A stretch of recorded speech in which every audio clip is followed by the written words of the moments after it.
High বন্ধুরা, শুভ সকাল, good morning. তোমরা সবাই কেমন আছো? আশা করি ভালো আছো। এটা আমার ফার্স্ট ব্লগ। এই দেখো আমার মেয়ে, এই দেখো রিমি জিমি জল খাচ্ছে কাপ দিয়ে।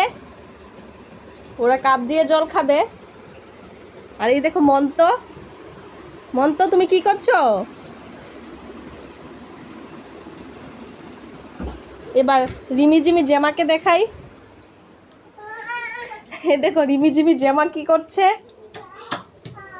খাবার বানাচ্ছে মন্তর জন্য। আমিও বানাবো। এই দেখো এখন আমরা চা খাচ্ছি।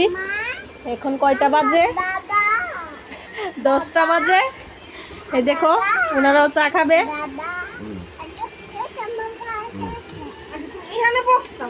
তোমার দেখো এখানে দাঁড়াও। এই দেখো আমার বড় মেয়ে রিমি, এটা আমার ছোট মেয়ে জিমি, আর এটা হচ্ছে মন্ত। মন্ত বলছি, মন্ত কেটা বুঝবো, এটা আমার বাচ্চাদের মেয়ে।